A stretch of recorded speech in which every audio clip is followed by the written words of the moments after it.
नमस्कार, आपका स्वागत है ASTV 24 न्यूज नेटवर्क में। हम लाते हैं तेज, सटीक और निष्पक्ष समाचार हिंदी, इंग्लिश और बंगाली भाषा में। देश से लेकर दुनिया तक की हर बड़ी खबर अब इंडोफ्लेक्स व अन्य प्लेटफॉर्म पर लाइव।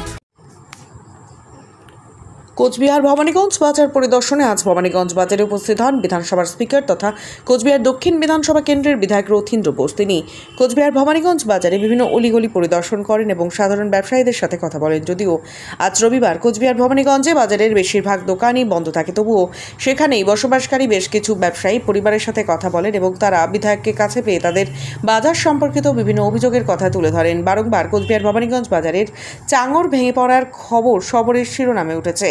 এবার সেই বাজার পরিদর্শন করলেন স্পিকার।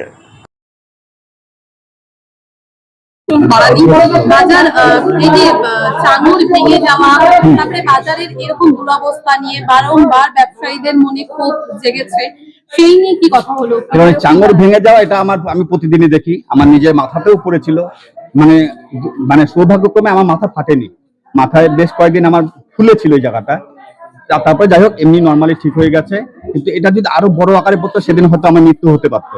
যাকে এই মৃত্যুর হাত থেকে আমি বেঁচে গেছি এবং ঈশ্বরের কাছে মানে করুণা আশীর্বাদ করি, মানে প্রার্থনা করি আমাদের এই দুরবস্থা থেকে যেন আমরা অতি দ্রুত মুক্তি পাই। আপনি স্পিকারকে জানালেন, কি আশ্বাস দিলেন? উনি স্পিকার আশ্বাস দিয়েছেন অতি দ্রুততার সঙ্গে আমাদের এই সমস্যা নিয়ে উনি দেখবেন, প্রশাসনের সঙ্গে বসে আলোচনা করে যত দ্রুত সম্ভব হয় আমাদেরকে সুরাহা দেবেন। আমার নাম অনুপম পাল, আমি এখানকার একজন ক্ষুদ্র ব্যবসায়ী। না, উনি বললো যে একটা অ্যাপ্লিকেশন করে জমা দিতে। বিষয় হচ্ছে আমাদের পিছনের ড্রেন, মানে ওখানকার যারা ব্যবসায়ী লোক আছে তারা ওখানে যাবতীয় নোংরা আবর্জনা ফেলে এবং ড্রেন বন্ধ হয়ে যায় এবং আমাদের মা বোনেদের কষ্ট হয়। আমি জানিয়েছি, উনি আমাকে লিখিত কমপ্লেন জানাতে বললো। আমার নাম রানা পাল। দেখুন, আমি তো অনেকের কাছে শুনেছি যে ভবানীগঞ্জ বাজারের অবস্থা খুবই খারাপ। আর এই বাজারটাতে আমি ছোটবেলায় বাজার করতে এসেছিলাম মার সাথে, বাবার সাথে, দেখেছি এই বাজারটা খুব সুন্দর বাজার ছিল কুচবিহার শহরের ভিতরে। তো এসে খারাপ লাগছে, অনেক কিছু দেখছি যে খুব খুব জীর্ণ অবস্থায় আছে। বেশিরভাগ দিনই খবর পাওয়া যায় উপর থেকে চাঙড় ভেঙে পড়ছে, ব্যবসায়ীরা আহত হচ্ছে। এটা হওয়া উচিত না, এখন হচ্ছে। এখন এটা কি করা যাবে, এটা ঠিক করতে হবে, সবাইকে এগিয়ে আসতে হবে। ব্যবসায়ীদের যেমন এগিয়ে আসতে হবে, অ্যাডমিনিস্ট্রেশনকেও এগিয়ে আসতে হবে। দুজনে মিলে বসে ঠিক করে কিভাবে করা যায় না করা যায় সেটা। এটা বিশাল এলাকা জুড়ে বাজার, মহারাজার আমলের বাজার।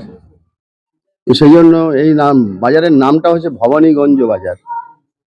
ভবানী, মা ভবানী, ভবানীর নামে বাজার।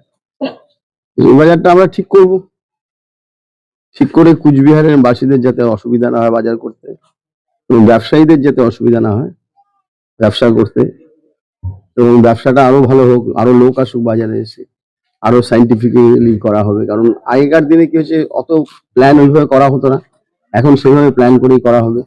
সবার যাতে ভালো হয়, আরো কমফোর্ট হয় মানুষের বাজার করতে এসে, যারা এখানে ব্যবসা করেন তারা যাতে ভালোভাবে ব্যবসা পরিষেবা দিতে পারে ক্রেতাদের, সেই চেষ্টা করা হবে। ব্যবসায়ীদের মধ্যে একটা খুব বিষয় বলছে যে নিরাপত্তার অভাব।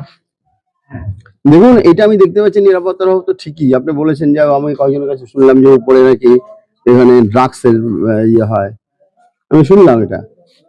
তো এটা খুবই আনওয়ান্টেড, হওয়া উচিত না। কারণ শহরের মধ্যস্থলে এরকম একটা বাজার, তো এটা কেন হচ্ছে এটা খাতিয়ে দেখতে হবে আমাদের। সব বিল্ডিং গুলো সব ধসে পড়ছে, মেইনটেনেন্স হয়নি, কিংবা নতুন ভাবে করার দরকার ছিল সেগুলো হয়নি। দেখা যাক, দেখি, আমি এসছি, আমি আলোচনা করব যারা এখানে দায়িত্বে আছে। For more updates, continue watching ASTV 24.